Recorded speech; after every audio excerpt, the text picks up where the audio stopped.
اللہ کے نبی کے پاس ایک صحابی آئے، کہا اے اللہ کے نبی، میرے کچھ غلام ہیں، وہ میرے ساتھ بدتمیزی کرتے ہیں اور میں ان کو سزا دیتا ہوں، کبھی مار بھی دیتا ہوں، کبھی برا بھلا بھی کہہ دیتا ہوں۔ اے اللہ کے نبی، کیا ان غلاموں کو جو میں سزا دیتا ہوں، کیا اللہ تعالیٰ کیا میری اس پر پکڑ ہونے والی ہے؟ اللہ کے پیارے نبی نے فرمایا، اے میرے صحابی، آپ اپنے غلاموں کو جو سزا دیتے ہیں اور وہ آپ کے ساتھ جو بدتمیزی کرتے ہیں، دونوں کو اللہ تعالیٰ کیا دونوں کا حساب کیا جائے گا، دونوں کو کیلکولیٹ کیا جائے گا، دونوں کو وزن کیا جائے گا۔ اگر ان کی بدتمیزی زیادہ ہے اور آپ کی سزا کم ہے، آپ نے جو ان کو سزا دی ہے وہ کم ہے، تو آپ کو ان کی کچھ نیکیاں آپ کو مل جائیں گی، آپ کی نیکیوں میں کچھ اضافہ ہو جائے گا۔ لیکن اگر آپ نے سزا زیادہ دی ہے اور ان غلاموں کی بدتمیزی کم ہے، ان کی نافرمانی کم ہے، تو اے میرے صحابی، پھر آپ کے ذمے ان کے گناہ لادے جائیں گے اور آپ کو اپنی نیکیوں سے ہاتھ دھونا پڑے گا۔ اس کے بعد اللہ کے نبی نے قرآن کے 18ویں پارے کی آیت بھی اس صحابی کے سامنے پڑھ دی، وَنَضَعُ الْمَوَازِينَ الْقِسْطَ لِيَوْمِ الْقِيَامَةِ، ہم قیامت کے دن انصاف کا ترازو رکھیں گے، فَلَا تُظْلَمُ نَفْسٌ شَيْئًا، اور قیامت کے دن کسی کے ساتھ کوئی ظلم نہیں ہوگا، کوئی انیائے نہیں ہوگا، کوئی زیادتی نہیں ہوگی۔ وَإِن كَانَ مِثْقَالَ حَبَّةٍ مِّنْ خَرْدَلٍ أَتَيْنَا بِهَا، ایک رائی کے دانے کے برابر بھی تم نے کوئی نیک عمل کیا ہوگا یا تم نے کوئی برا عمل کیا ہوگا، اللہ کے ترازو پر سامنے آ جائے گا۔ وَكَفَى بِنَا حَاسِبِينَ، اور میرے بندو، جب ہم حساب لیں گے تو پورا حساب لیں گے، ہم حساب لینے کے لیے کافی ہو جائیں گے۔ نبی نے یہ آیت پڑھی، صحابی ایک کونے میں جا کے رونے لگے، دہاڑے مار مار کے رونے لگے، آنسو بہانے لگے، اور کہا کہ اے اللہ کے نبی، اگر معاملہ اتنا سخت ہے اور قیامت کے دن میری ایک ایک ایکٹیویٹی کو تولا جائے گا، ایک ایک عمل کو تولا جائے گا، اے اللہ کے نبی، پھر میں اتنا بڑا رسک نہیں لے سکتا، اتنا بڑا خطرہ میں مول نہیں لے سکتا۔ انی اشہدک علی انہم احرار، اے اللہ کے نبی، میں آپ کو گواہ بنا کے کہتا ہوں، میں اپنے سارے غلاموں کو آزاد کر رہا ہوں۔ یہ ہوتا ہے اللہ کا ڈر۔ آج دنیا میں کرپشن کیوں ہے؟ دنیا میں بھرشٹاچار کیوں ہے؟ کیوں انسان اللہ کی نافرمانیاں کر رہا ہے؟ کیونکہ اسے اس بات کا ڈر نہیں ہے کہ اللہ دیکھ رہا ہے۔ بڑی بڑی دکانوں اور بڑے بڑے شاپنگ مالوں میں، ریلوے اسٹیشنوں پر، ایئرپورٹ پر آج کیمرے لگے ہوئے ہیں۔ یہ کیمرے انسان کے بنائے ہوئے کیمرے ہیں۔ یہ کیمرے ٹوٹ بھی سکتے ہیں، ان کیمروں کو خراب بھی کیا جا سکتا ہے۔ ان کیمروں میں جو ریکارڈنگ ہو رہی ہے وہ ریکارڈنگ برباد بھی ہو سکتی ہے، ان کا ایک ٹائم ہوتا ہے، 1 مہینے کے بعد وہ فائل ڈیلیٹ ہو جاتی ہے۔ مگر اللہ کا کیمرہ 24/7 آن ہے میرے پیارے ساتھیوں۔ وَإِنَّ عَلَيْكُمْ لَحَافِظِينَ كِرَامًا كَاتِبِينَ، اے میرے بندو، ہم نے تمہارے اعمال کو ریکارڈ کرنے کے لیے فرشتوں کو متعین کر دیا ہے۔ یعلمون ما تفعلون، وہ تمہارے ایک ایک عمل کو ریکارڈ کر رہے ہیں، اور عمل تو کرنا بہت دور کی بات ہے۔ ما یلفظ من قول الا لدیہ رقیب عتید، تم جو زبان سے بولتے ہو، تمہاری زبان سے جو الفاظ نکلتے ہیں، اچھی باتیں بولتے ہو، بری باتیں بولتے ہو، ہر بات ریکارڈ ہو رہی ہے، ہر بات کو ریکارڈ کرنے والا ریکارڈ کر رہا ہے۔ تمہارے دل میں جو خیال چلتا ہے، ابھی تک کوئی الٹرا ساؤنڈ کی مشین ایسی نہیں آئی، کوئی سونوگرافی اور ایکس رے کی مشین ایسی نہیں آئی جو دل کے خیالات کو پڑھ سکے، جو دل کے خیالات کو ریڈ کر سکے میرے پیارے ساتھیوں۔ لیکن اللہ کا علم دیکھو، اللہ کی قدرت دیکھو، اللہ کا پاور دیکھو۔ یعلم خائنۃ الاعین وما تخفی الصدور، اللہ تو تمہاری آنکھوں کی چوری کو بھی جانتا ہے۔ تم جلسے میں گئے، راستے پہ چل رہے تھے، تمہاری نظریں کہاں تھی، تمہارا نشانہ کہاں تھا، تم کہاں دیکھ رہے تھے اور کہاں دیکھنے کی ایکٹنگ کر رہے تھے، تمہاری آنکھوں کی چوریوں کو بھی اللہ تعالیٰ جانتا ہے۔ وما تخفی الصدور، اور تمہارے دلوں کے اندر کیا چل رہا ہے، تمہارے سینوں میں کیا بھید ہے، اللہ تمہارے سینوں کے چھپے ہوئے بھید کو بھی جانتا ہے۔ آج ہم دنیا کے کیمرے سے ڈرتے ہیں، کہیں لوگ ریکارڈ نہ کر لے میری بری حرکت کو.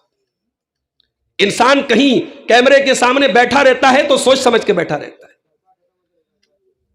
ابھی پٹنہ سے مجھے بنارس جانا تھا.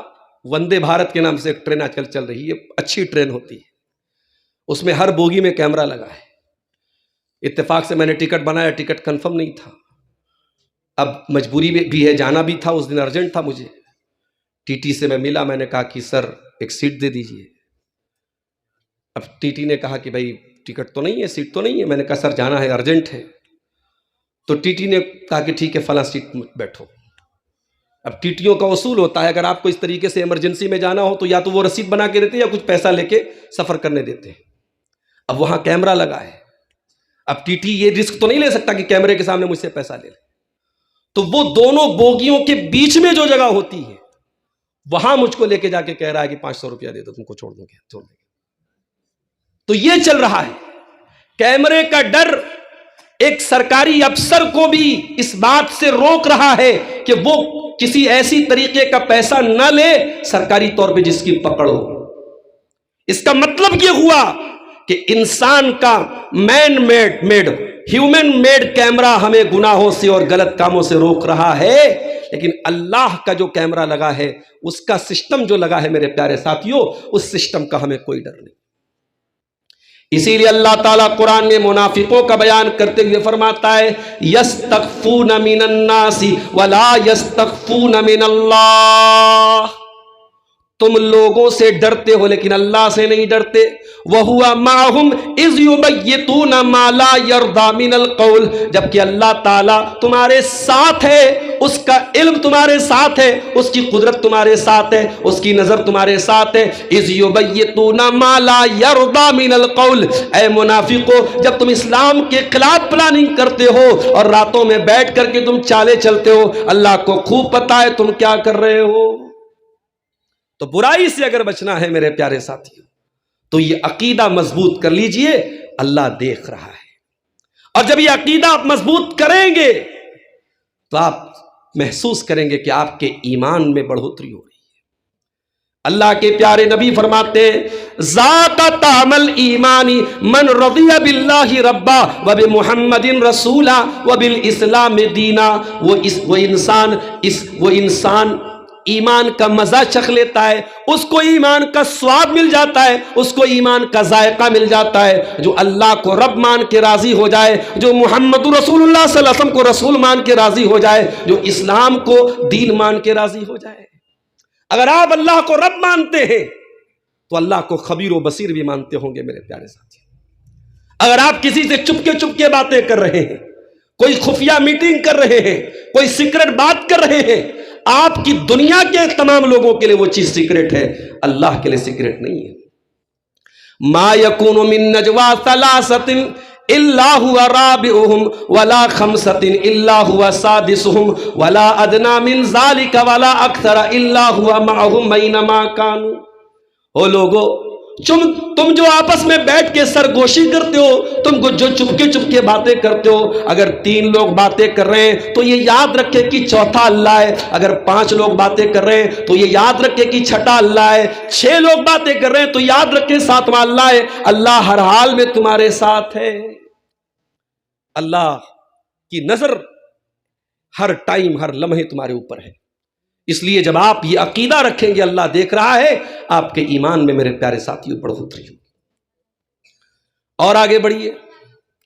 آپ نماز پڑھتے ہیں, نماز آپ کس کے لیے پڑھتے ہیں؟ اللہ کے لیے.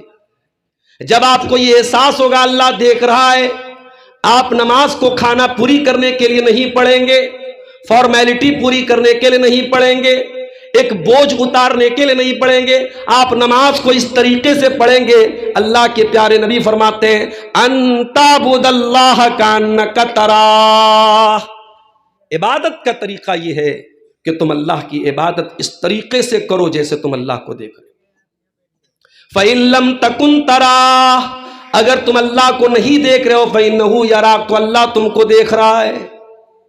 آج ہے کیا ہماری نمازوں کا یہ حال؟ ہم تو نماز بھی ایسے پڑھتے ہیں جیسے کوئی بوجھ ہے جو اتار دیا. میں جو سر بسجدہ ہوا کبھی تو زمین سے آنے لگی یہ صدا، تیرا دل تو ہے صنم آشنا تجھے کیا ملے گا نماز میں۔ ہماری نماز کا حال تو یہ ہے، ہمارا دل کہیں ہے دماغ کہیں۔ صحابہ نماز پڑھتے تھے، جہنم کی باتیں آتی تھی رونے لگتے تھے، اللہ کے عذاب کا ذکر آتا تھا رونے لگتے تھے، جنت کا ذکر آتا تھا خوش ہو جاتے تھے، اللہ کی تسبیح کا ذکر آتا تھا تسبیح پڑھنے لگتے تھے۔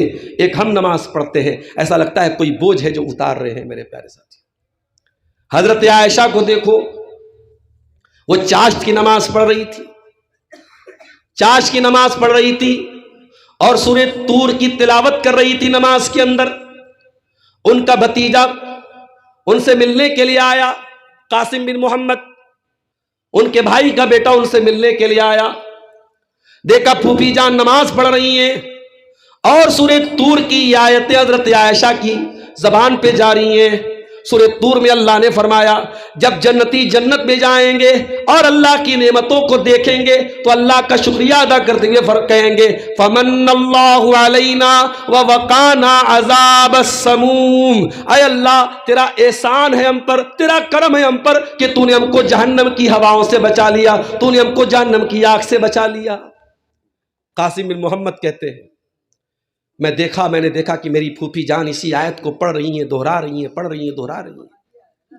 کہتے ہیں میں وہاں سے چلا گیا، میں مارکیٹ چلا گیا، بازار چلا گیا اور بہت دیر کے بعد سودا سلف لینے کے بعد میں آیا ہوں، کیا دیکھتا ہوں میری پھوپھی جان اسی حالت میں کھڑی ہیں اور اسی آیت کو بار بار دہراتی چلی جا رہی ہیں، روتی چلی جا رہی ہیں فمن اللہ علینا ووقانا عذاب السموم، اے اللہ تیرا کرم ہو گیا ہم پر، تو نے جہنم کی آگ سے ہم کو بچا لیا۔ یعنی حضرت عائشہ اس آیت کو پڑھ کے یہ محسوس کر رہی تھی اور اللہ سے یہ دعائیں کر رہی تھی اے اللہ ان خوش نصیبوں میں تو ہم کو بھی شامل فرما دے۔ یہ ہوتی ہے نماز۔ یہ نماز کب آپ پڑھیں گے؟ جب آپ کے دل میں یہ احساس ہوگا کہ اللہ ہم کو دیکھ رہا ہے۔ اور آگے بڑھیے، یہ جو احساس ہے کہ اللہ دیکھ رہا ہے، یہ احساس اگر دل میں پیدا ہو گیا تو دکھاوا نہیں کر سکتا ہے یار۔ وہ نماز پڑھے گا تو اللہ کے لیے پڑھے گا، وہ دان صدقہ خیرات کرے گا اللہ کے لیے کرے گا۔ آپ کے علاقے میں مدرسوں میں چندہ دیا جاتا ہے، ہمارے یہاں بھی مدرسے بنتے ہیں، ہمارے یہاں بھی مسجدیں بنتی ہیں، ہمارے یہاں یہ طریقہ نہیں جو آپ کے یہاں ہے۔ ہمارے اس طریقے کو ناپسند سمجھتے ہیں، ہمارا لاؤڈ اسپیکر لگا کر کے چندہ ہوتا ہے، اہل حدیثوں کا نہیں ہوتا، دوسرے لوگوں کیا ہوتا ہے۔ ہمارے یہاں لوگ گھر گھر جاتے ہیں، بھئی اللہ کا گھر بن رہا ہے، مسجد بن رہی ہے، مدرسے میں تعاون کی ضرورت ہے، 1000 10,000 1 لاکھ جس کو جو دینا ہے وہ دیتا ہے۔ یہاں تو نہیں صاحب، میں دیکھتا ہوں بنگالی جو ہمارے علماء ہوتے ہیں بیچارے، وہ ہاتھ پکڑ پکڑ کے کوئی 1000 روپیہ دے رہا ہے تو وہ دباؤ ڈال کر کے 10,000 کروا لیتے ہیں۔ کہیں کہیں ہم سے بھی لوگ کہتے ہیں عبدالغفار صاحب آپ یہ کام کر دیے، میں نے کہا بھیا ہم کو یہ ہنر نہیں آتا، ہر کام ہر آدمی سے تھوڑی ہو سکتا ہے۔ لوگوں کی جیب سے پیسہ نکالنا، چندہ نکلوانا یہ بھی ہنر ہے۔ لیکن آپ غور کیجئے، میں آپ کے بنائے ہوئے اس سسٹم کو غلط نہیں کہہ رہا ہوں، لیکن میں یہ بتانا چاہتا ہوں کہ نیتوں کو ٹٹولیے میرے پیارے ساتھی۔ آپ مدرسے میں دان دے رہے ہیں، آپ مسجد میں چندہ دے رہے ہیں، میری پیاری ماں بہنوں آپ اپنی کانوں کی بالیاں اتار کے دے رہی ہیں، ناک کی نتھنی اتار کے دے رہی ہیں، نیت کیا ہے آپ کی؟ اگر نیت یہ ہے کہ اللہ راضی ہو جائے، اللہ اس کا بہترین بدلہ دے، تب تو ٹھیک ہے۔ اور اگر آپ کی نیت یہ ہے کہ پورے گاؤں کے، پورے بٹرہا کے لوگوں کو معلوم ہو جائے، پورے سکٹیا کے لوگ جان جائیں، پورے ڈومریا کے لوگ جان جائیں میں کتنا بڑا دانی ہوں، میں کتنا بڑا حاتم تائی کا باپ ہوں، اگر یہ آپ کا مقصد ہے تو آپ کی نیکی آپ کے منہ پر مار دی جائے گی۔ قرآن کی بڑی چھوٹی سی سورت ہے، ہم میں سے اکثر لوگوں کو یاد ہوگی، سورہ ماعون، اس میں اللہ فرماتا ہے فَوَيْلٌ لِّلْمُصَلِّينَ الَّذِينَ هُمْ عَنْ صَلَاتِهِمْ سَاهُونَ، بربادی ہو، جہنم ہو، ویل ہو ان نمازیوں کے لیے جو نماز تو پڑھتے ہیں لیکن نماز سے غافل ہوتے ہیں، الَّذِينَ هُمْ يُرَاءُونَ جو دکھاوے کے لیے نماز پڑھتے ہیں، وَيَمْنَعُونَ الْمَاعُونَ اور اللہ کی راہ میں چھوٹی چھوٹی چیزیں بھی دینا پسند نہیں کرتے ہیں۔ دکھاوے کی نماز منہ پر مار دی جائے گی میرے ساتھ۔ جمعہ کا دن، کل جمعہ کی نماز آپ نے پڑھی ہوگی، جمعہ کے دن جب آپ فجر کی نماز مسجد میں پڑھنے جاتے ہیں، امام صاحب سورہ دہر کی تلاوت کرتے ہیں دوسری رکعت میں. سورہ دہر میں یہ آیتیں بھی آپ سنتے ہوں گے. اللہ کے نیک بندے غریبوں کو کھانا کھلاتے ہیں. وَيُطْعِمُونَ الطَّعَامَ عَلَىٰ حُبِّهِ مِسْكِينًا وَيَتِيمًا وَأَسِيرًا. اللہ کے نیک بندے غریبوں کو کھانا کھلاتے ہیں, یتیموں کو کھانا کھلاتے ہیں, قیدیوں کو کھانا کھلاتے ہیں. اور جب کھانا کھلاتے ہیں تو یہ انتظار نہیں کرتے یہ ہمارا شکریہ ادا کر کے جائے گا, دعائیں دے کے جائے گا, یہ ہمیں تھینک یو بولے گا, یہ ہمیں جزاک اللہ خیر بولے گا. کہتے انا لا نرید منکم جزاء ولا شکورا. ہم تمہیں اللہ کے لیے کھانا کھلا رہے, ہمیں تم سے کوئی بدلہ نہیں چاہیے, ہمیں تم سے کوئی شکریہ نہیں چاہیے. انا نخاف من ربنا یوما عبوسا قمطریرا. ہمیں تو قیامت کے دن کا ڈر ہے, ہمیں تو اللہ کے عذاب کا ڈر ہے. ہم اللہ کے عذاب کے ڈر کی وجہ سے اور اللہ کو راضی کرنے کے لیے تم کو یہ کھانا کھلا رہے ہیں. تو یہ احساس جب پیدا ہوگا کہ اللہ دیکھ رہا ہے, یہ آپ کی عبادتوں میں اخلاص پیدا کرے گا میرے ساتھ. اور یہ بات یاد رکھو, جیسے کھانا بغیر نمک کے کھانا بے ذائقہ ہوتا ہے اور کھانا بے مزہ ہوتا ہے, اسی طریقے سے اگر عبادت میں اخلاص نہیں ہے وہ عبادت اللہ کی نظر میں بیکار ہے, وہ ہمارے منہ پر مار دی جائے گی. اخلاص اگر پیدا کرنا ہے تو یہ احساس پیدا کرو اللہ دیکھ رہا ہے. اور آگے بڑھیے, اللہ دیکھ رہا ہے. اگر دل میں یہ خیال ہوگا آپ گناہوں سے آٹومیٹک بچیں گے, آٹومیٹک آپ غلط کاموں سے بچیں گے. اللہ کے پیارے نبی صلی اللہ علیہ وسلم فرماتے ہیں قیامت کا دن ہوگا, سورج 1 میل کی دوری پر ہوگا. اللہ کی عذاب کے ڈر سے اور گرمی کی تپش سے لوگ بے حال ہوں گے. اس عالم میں اللہ تعالیٰ اپنے کچھ خوش نصیب بندوں کو اپنے عرش کا سایہ دے گا. سبعۃ یظلھم اللہ فی ظلہ یوم لا ظل الا ظلہ. قیامت کے دن اللہ تعالیٰ 7 ایسے لوگ ہوں گے جن کو سورج کی گرمی نہیں لگے گی, جن کو پسینہ نہیں ہوگا, جن کو ٹھنڈک ملے گی, جن کو اللہ کے عرش کا سایہ ملے گا. ان خوش نصیبوں میں ایک وہ آدمی بھی ہوگا, اللہ کے نبی نے فرمایا ورجل دعته امرأة ذات منصب وجمال. جس کو کوئی خوبصورت عورت, کوئی پیسے والی عورت گناہ کی دعوت دے اور وہ یہ کہہ کے ٹھکرا دے انی اخاف اللہ, میں اللہ سے ڈرتا ہوں. خوبصورت عورت اور بہت پیسے والی عورت گناہوں کی دعوت دے اور ایک نوجوان یہ کہہ کے, آج تو ہمارا نوجوان تلاش کرتا ہے کہ ہمیں کوئی نمبر مل جائے, کوئی ہمیں بات کرنے کا موقع مل جائے. آج بے حیائی اور بے غیرتی کا یہ عالم ہے کہ آج چراغ لے کے ڈھونڈنا پڑتا ہے کہ کون پاک دامن ہے, کون باعفت ہے. میرے پیارے ساتھیوں, جب یہ دل میں احساس پیدا ہوگا اللہ دیکھ رہا ہے تو نوجوان لڑکا بھی اپنی حفاظت کرے گا, نوجوان لڑکی بھی اپنی حفاظت کرے گی. حضرت ربیع ابن خیثم ایک تابعی ہے, بہت نیک آدمی تھے. اتنے نیک آدمی تھے کہ حضرت عمر نے ایک مرتبہ ان سے کہا تھا کہ اگر اللہ کے رسول تمہیں دیکھ لے تو تم سے محبت کرتے. ربیع بن خیثم بہت بڑے تابعی ہیں, اللہ کے نیک بندے ہیں. ایک عورت ان کے پاس آتی ہے اور ان کو کمرے میں لے کے جاتی ہے. حضرت ربیع ابن خیثم جوان ہیں, خوبصورت ہیں, اور وہ عورت ان کے سامنے برہنہ ہو جاتی ہے, اپنے کپڑے اتار دیتی ہے. وقت کا ایک بہت بڑا عالم ہے, وقت کا ایک بہت بڑا عابد ہے, اللہ کا نیک بندہ ہے, تابعی ہے, اور ایک جوان اور خوبصورت عورت ان کے سامنے برہنہ ہو جاتی ہے. ایسا نہیں کہ وہ مرد نہیں تھے, ایسا نہیں کہ ان کے اندر ایموشنز نہیں تھے, جذبات نہیں تھے, ان کے اندر شہوت نہیں تھی, ان کے اندر خواہشات نہیں تھی, لیکن اللہ کا ڈر تھا. میرے ساتھی, ربیع ابن خیثم اس عورت کے برہنہ ہونے کے بعد اپنی آنکھیں بند کر لیتے ہیں اور اس کو سمجھاتے ہیں اللہ کی بندی, یہ تو غلط کام کر رہی ہے, حرام کام کر رہی ہے, اللہ سے ڈر اور وہ کام نہ کر جس کام کرنے کا نہ تجھ کو ادھیکار ہے نہ مجھ کو ادھیکار ہے. ربیع ابن خیثم جب اللہ کا ڈر اس عورت کو یاد دلاتے, وہ عورت جلدی سے کپڑے پہن لیتی ہے, توبہ کر لیتی ہے, اور نیک لوگوں میں, عابد لوگوں میں, زاہدین میں اس عورت کا شمار ہوتا ہے. اور اس سے بھی بہترین مثال کریم ابن کریم اور نبی ابن نبی حضرت یوسف علیہ السلام کی مثال ہے. یوسف علیہ السلام جس عورت کے گھر میں رہتے ہیں وہ عورت ان کی مالکن ہے، حضرت یوسف اس کے کنٹرول میں رہتے ہیں. وہ عورت گھر کے سارے دروازے بند کر دیتی ہے اور بار بار یوسف کو اپنے پاس بلاتی ہے.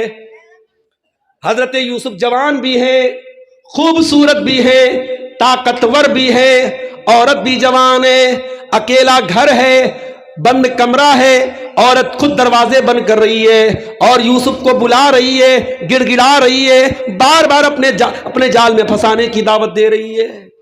سچویشن آپ دیکھو میرے ساتھی. آج ہمارا نوجوان کہتا ہے کہ بہت مشکل ہے گناہوں سے بچنا. یقیناً مشکل ہے، لیکن جتنے بھی مشکل حالات آ جائیں، اگر یہ ڈر ہو کہ اللہ دیکھ رہا ہے تو آپ ضرور اپنے دامن کو گناہوں سے بچا لیں گے. وَرَاوَدَتْهُ الَّتِي هُوَ فِي بَيْتِهَا، یوسف جس عورت کے گھر میں رہتے تھے اسی عورت نے ان کو پھسلانے کی کوشش کی. وَغَلَّقَتِ الْأَبْوَابَ، اور اس نے گھر کے سارے دروازے اچھی طریقے سے بند کر دیے. وَقَالَتْ حَيْتَ لَكَ، اور اس نے کہا کہ اے یوسف میرے پاس آ جاؤ، مجھ سے گلے لگ جاؤ، میری باہوں میں آ جاؤ. قال معاذ اللہ، حضرت یوسف کہتے ہیں اللہ کی پناہ، اللہ کی پناہ. اے عزیز مصر کی بیوی، اے میری مالکن، میں یہ غلط کام نہیں کر سکتا، میں زنا نہیں کر سکتا، میں بدکاری نہیں کر سکتا، میں اپنے مالک کے ساتھ غداری نہیں کر سکتا. انہو ربی احسن مثوایا، میرے رب نے اس گھر میں مجھ کو ٹھکانہ دیا، اس گھر میں مجھ کو عزت دی، اور اپنے مالک کی بیوی کے ساتھ میں اتنا غلط کام کروں، اتنا بڑا ظلم میں نہیں کر سکتا. یہ ڈر آپ کو گناہوں سے بچائے گا میرے پیارے ساتھی. صحیح بخاری کی روایت اپنے سامنے رکھیے، جو 3 لوگ غار میں پھنس گئے تھے اور ان تینوں نے اپنے اپنے نیک عمل کا وسیلہ لگا کے اللہ سے دعا کی تھی. کچھ لوگ بولتے ہیں کہ اہل حدیث وسیلہ کو نہیں مانتے. اہل حدیث یقیناً وسیلہ کو مانتے ہیں، جائز وسیلہ کو مانتے ہیں. آپ اپنے نیک عمل کا وسیلہ لگا کے اللہ سے دعا کریں، بہت اچھی بات ہے. آپ اللہ کے ناموں کا وسیلہ لگا کے، اللہ کی صفات کا وسیلہ لگا کے دعا کریں، بہت اچھی بات ہے. آپ کو اللہ سے روزی مانگنا ہو، آپ اللہ سے دعا کریں اللہ تو رازق ہے، رزاق ہے، روزی دینے والا ہے، مجھ کو بھی روزی دے دے، بہت اچھی بات ہے. اللہ دعا قبول کرے گا. رمضان میں آپ شب قدر میں کیا دعا پڑھتے ہیں؟ اللہم انکا عفو تحب العفو فاعف عنا، اے اللہ تو معاف کرنے والا ہے، معافی کو پسند کرتا ہے، اللہ مجھ کو بھی معاف کر دے. آپ نے اللہ کی صفت عفو کا وسیلہ لگایا، آپ نے اللہ کی ایک صفت کا وسیلہ لگایا. اللہ کے ناموں اور اللہ کی صفات کا وسیلہ لگایا جا سکتا ہے. اسی طریقے سے اپنے علاقے کے کسی اللہ کے نیک بندے سے جو زندہ ہوں، ان کے پاس جا کے ان سے دعا کرانا، یہ بھی جائز ہے، یہ بھی ایک طریقے کا وسیلہ ہے.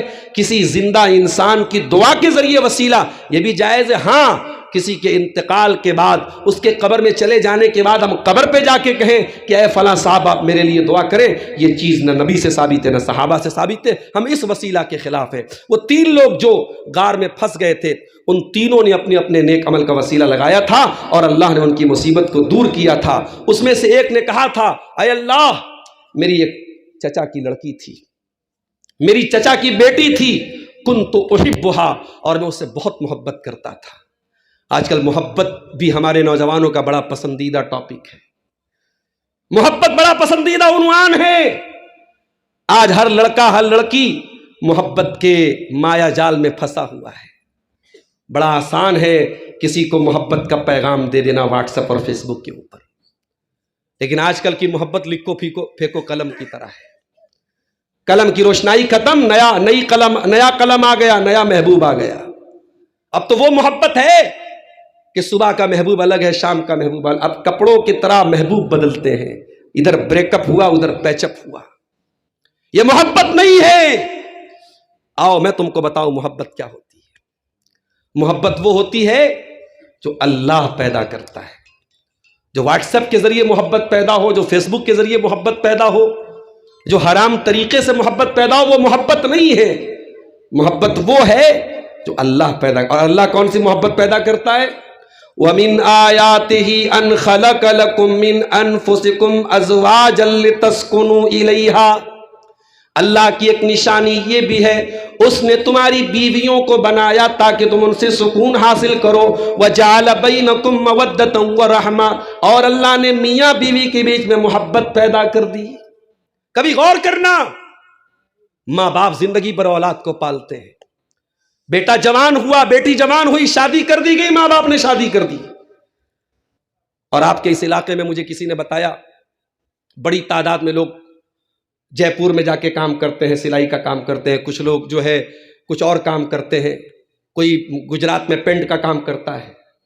اچھی بات ہے، بہت اچھی بات ہے. آپ کے یہاں اگر ایک کام کا ایک رواج ہے اور لوگ ایک کام کر رہے، بہت اچھی بات ہے. مگر میں ایک بات کہنا چاہوں گا، سیمانچل کا یہ علاقہ اللہ کا فضل و کرم ہے. اب کوئی یہ نہیں کہہ سکتا ہے کہ بہت پچھڑا علاقہ ہے.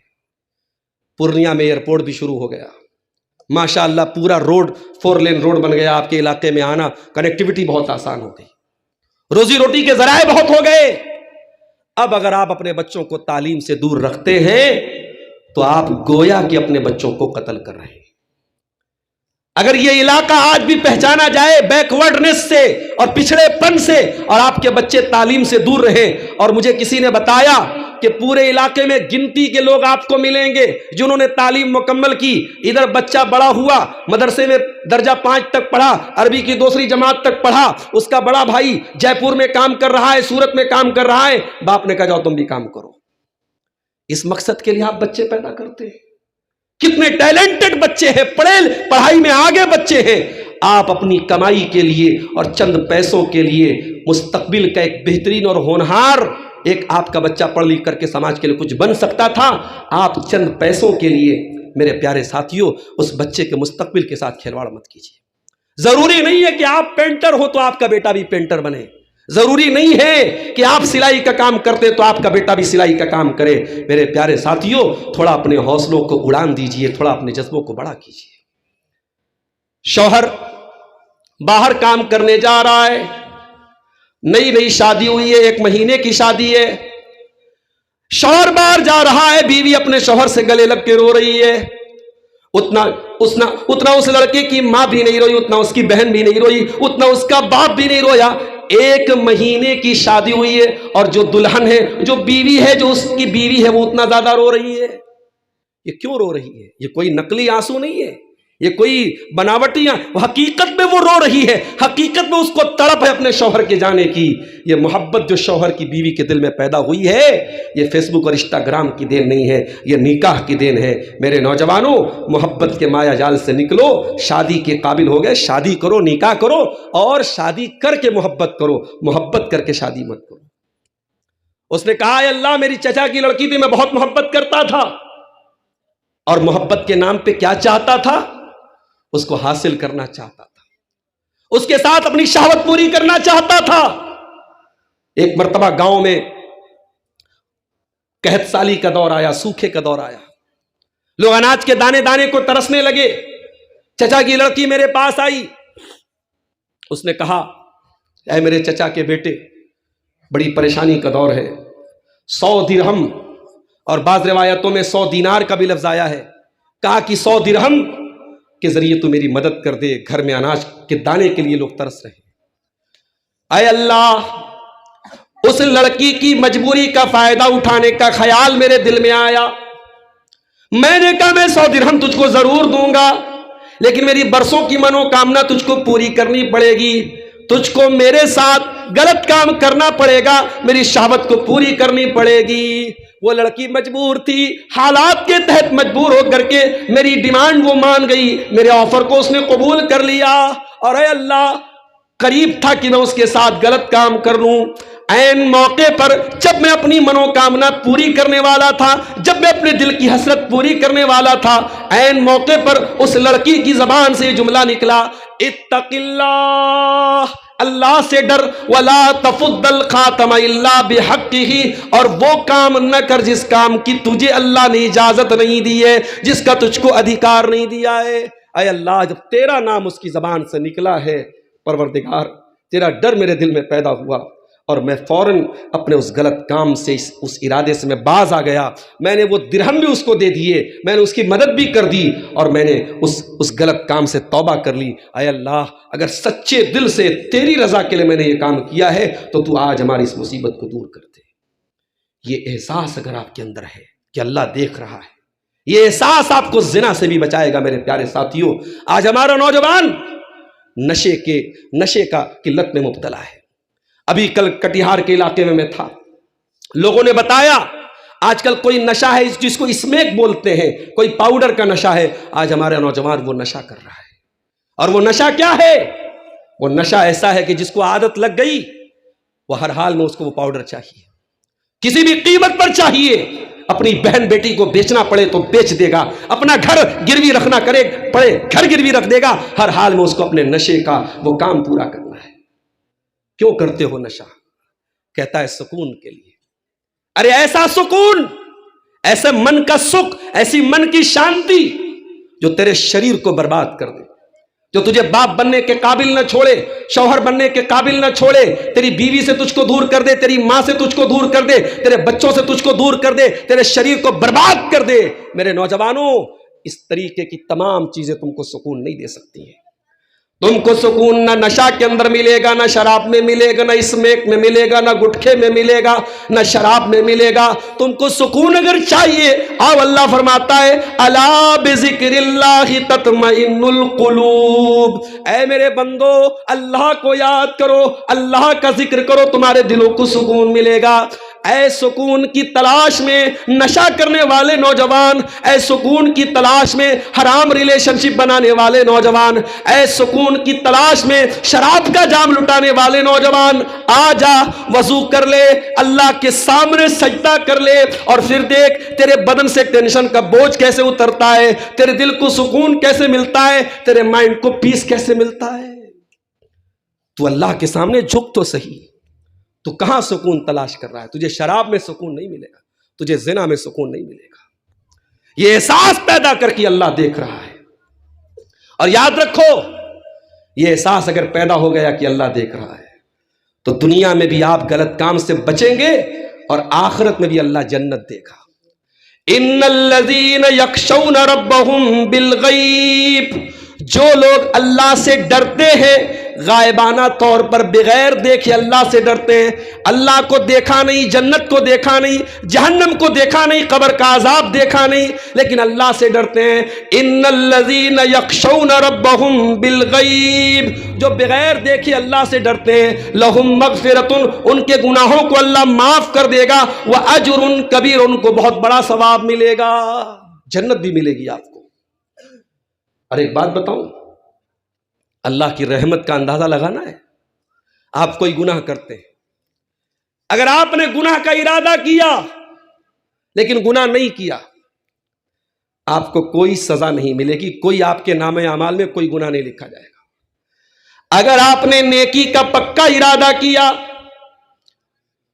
عشاء کی نماز آپ نے پڑھی, عشاء کی نماز کے بعد آپ نے سنت بھی پڑھ لی, وتر کی نماز آپ نے نہیں پڑھی, آپ کا ارادہ تھا رات میں اٹھوں گا تہجد کی نماز پڑھوں گا, آپ بستر پہ گئے, سو گئے, ارادہ تو تھا, موبائل پہ آپ نے الارم بھی لگایا تھا 2 بجے کا, 3 بجے کا, موبائل بجتا اور آپ کی نیند نہیں کھلی, لیکن آپ نے ارادہ پکا کیا تھا, آپ کی نیند کھلی فجر کے ٹائم, آپ نے تہجد نہیں پڑھی, آپ نے تہجد نہیں پڑھی, مگر آپ کو تہجد کا ثواب ملے گا.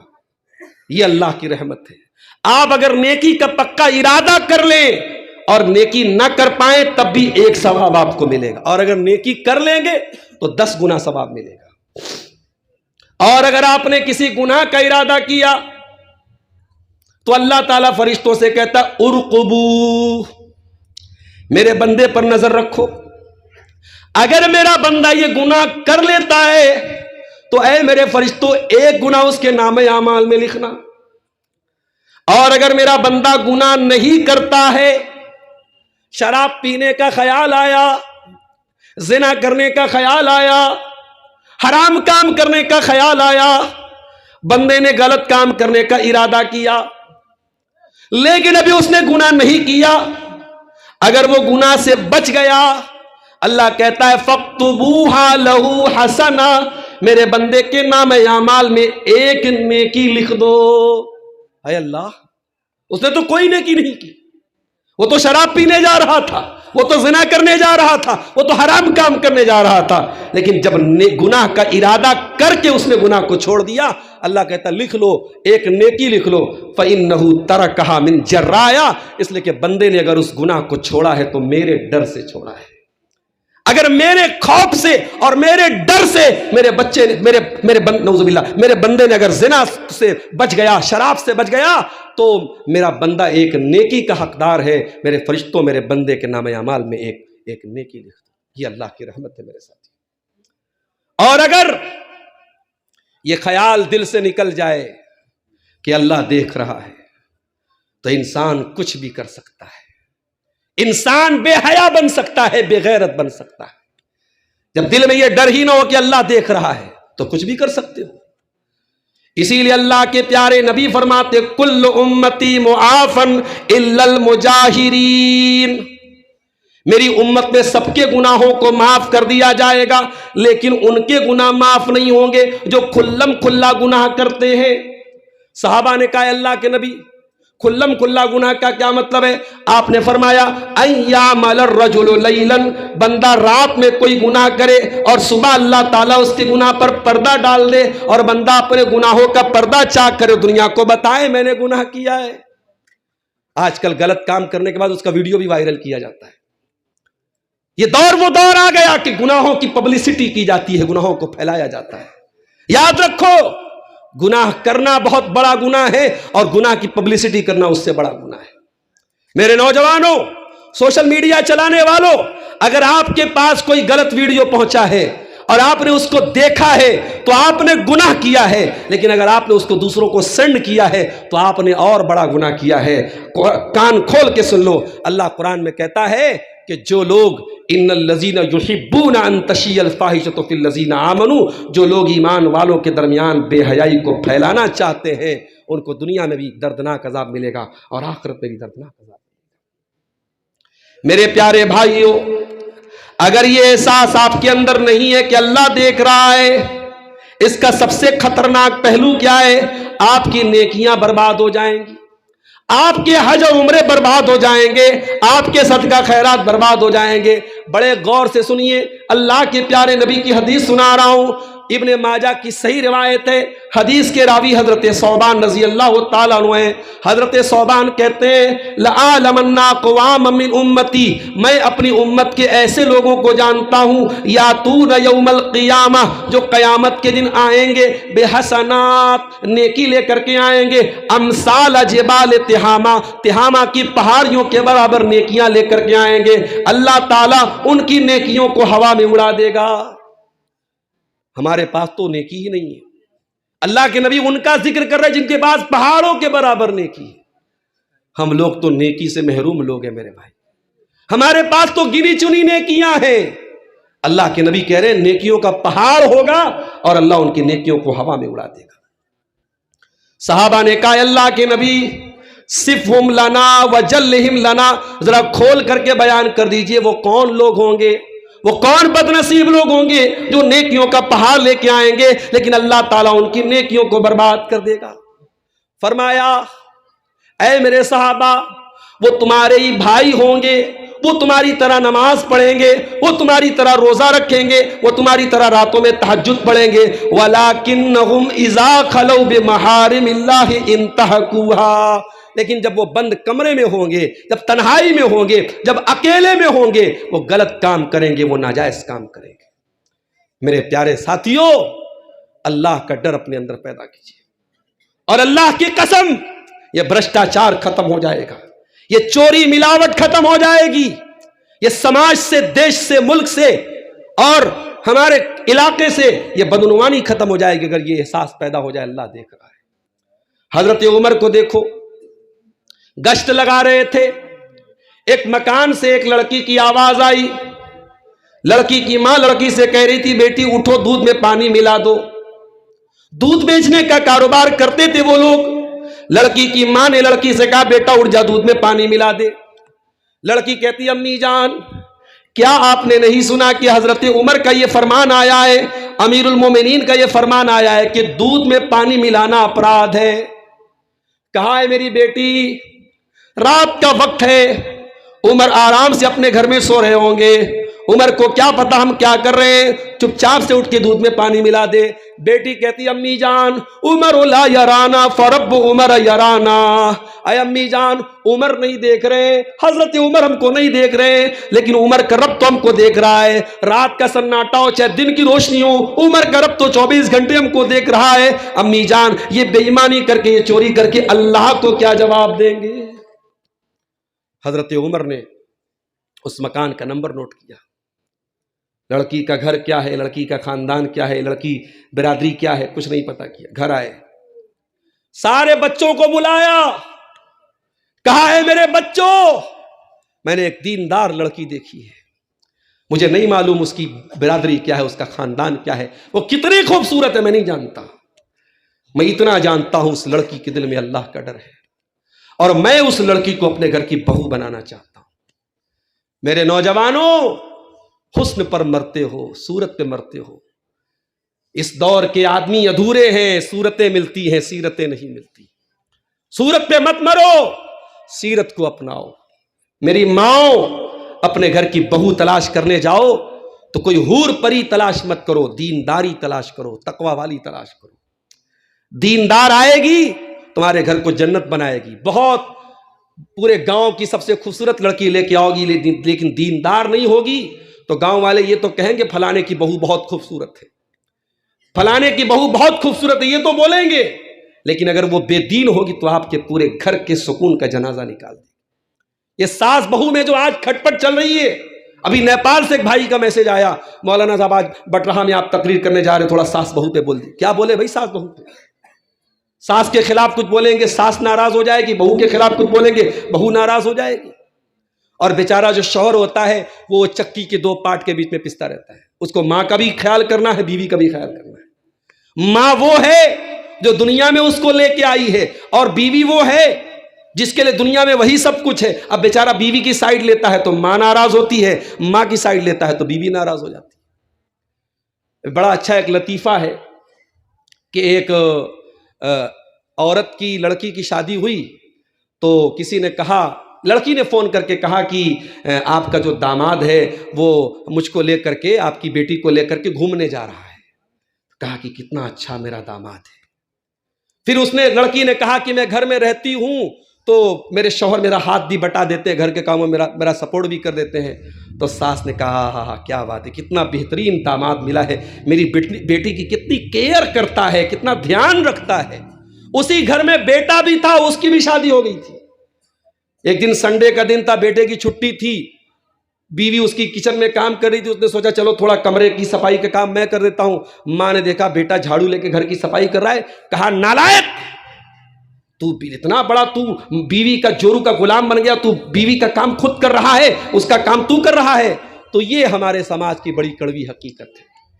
وہی کام داماد کرے تو خوبی ہے، وہی کام بیٹا کرے تو عیب بن جاتا ہے۔ میری پیاری ماں اور بہنوں، معاف کرنا۔ اگر آپ یہ چاہتی ہیں کہ آپ کی بہو آپ کو ماں کا درجہ دے تو آپ کو بہو کو بھی بیٹی کا درجہ دینا چاہیے، اور آپ جس عورت کو بہو بنا کے لائی ہے وہ بھی کسی کی بیٹی ہے۔ اور کبھی یہ سوچئے گا کہ جو لڑکی آپ کے گھر میں بہو بن کے آئی ہے، آسان کام تو نہیں ہے میرے بھائی۔ میں سیمانچل میں آتا ہوں، کبھی کبھی 2 دن تک یہاں ٹھہر جاتا ہوں، بڑا اچھا لگتا ہے، بڑا سکون۔ بنارس میں سکون نہیں ہے، وہاں ادھر کھٹ کھٹ، ادھر پٹ پٹ، ادھر گاڑی کے چلنے کی آواز۔ یہاں سکون ہے بھائی، آرام سے، کوئی شور شرابہ نہیں، شانتی ہے۔ لیکن آپ کہیں کہ عبدالغفار صاحب آپ آئیے ارریا میں بس جائیے، تو میرے لیے تو بڑا مشکل ہو جائے گا۔ ایک لڑکی شادی کر کے آتی ہے اپنا پریوار چھوڑ کے، آسان کام نہیں ہوتا ہے میرے بھائی۔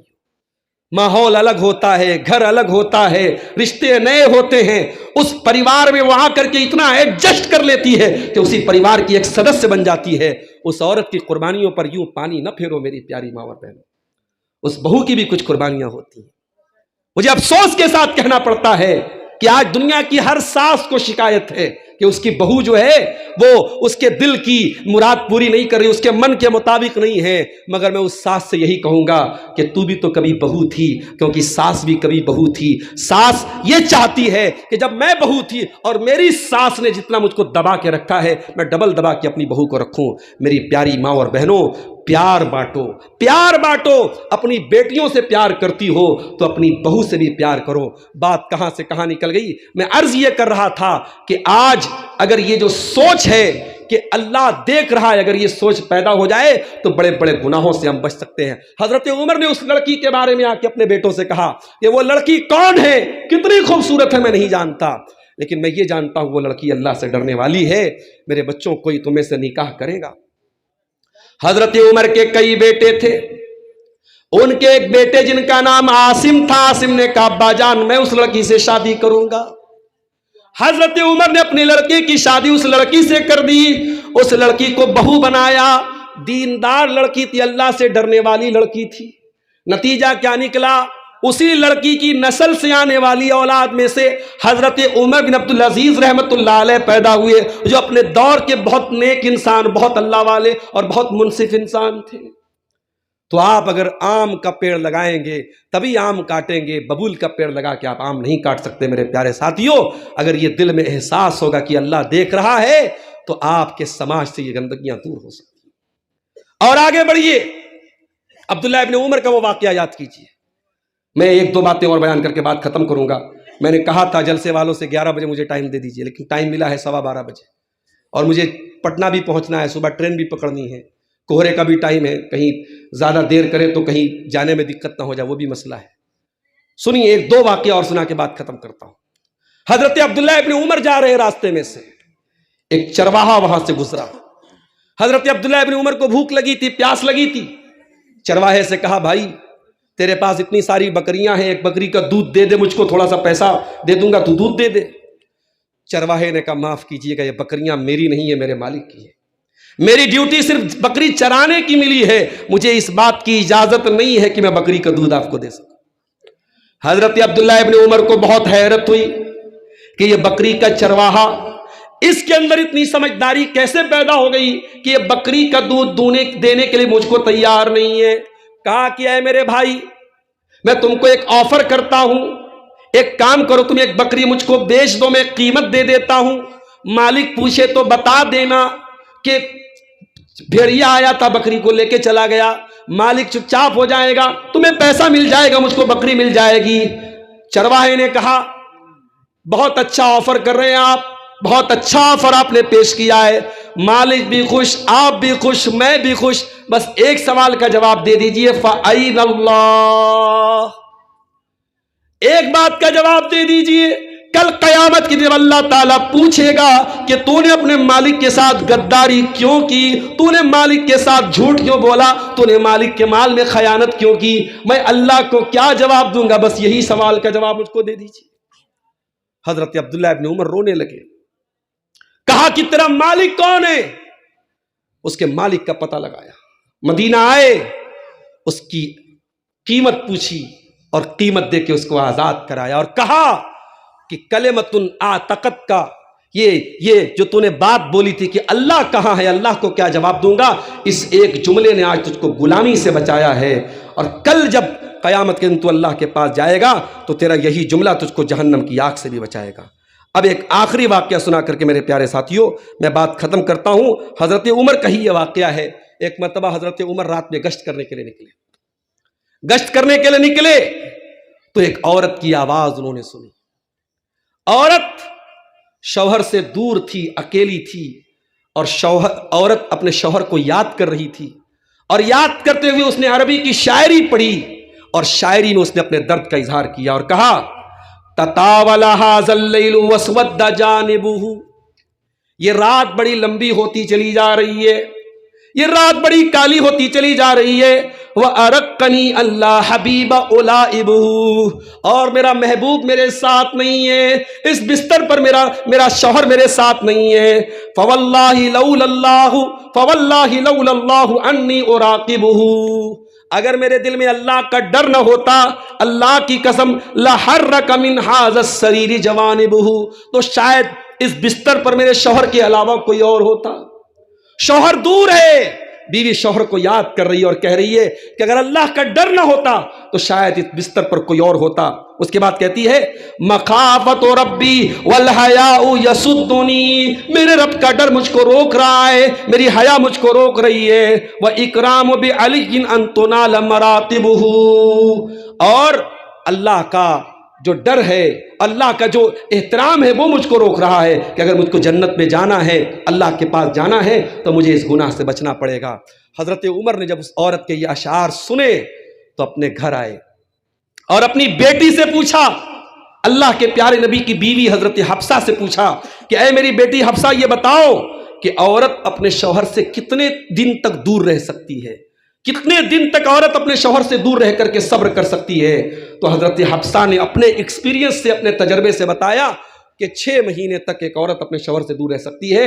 حضرت عمر نے کہا لا احبس الجیش اکثر من ھذا، اب میں یہ آرڈر دے رہا ہوں کہ جتنے مسلمان مجاہدین فوج میں ہیں 6 مہینے سے زیادہ وہ ڈیوٹی پر نہیں رہیں گے، 6 مہینہ پورا ہوگا وہ گھر آ جائیں گے، تاکہ یہ سچویشن پھر پیدا نہ ہو۔ میرے پیارے ساتھیوں، ایک شوہر سے دور رہ کر کے بیوی اگر گناہوں سے بچ رہی ہے تو یہی ڈر، اللہ کا یہی ڈر اس کو گناہوں سے بچاتا ہے۔ ایک چوری اور بھرشٹاچار کے دور میں ایک انسان اگر چوری اور کرپشن سے اپنے آپ کو بچا سکتا ہے، اسی احساس کے ذریعے بچا سکتا ہے کہ اللہ دیکھ رہا ہے۔ میرے پیارے ساتھیوں، یہ احساس ہم سب اپنے اندر پیدا کریں۔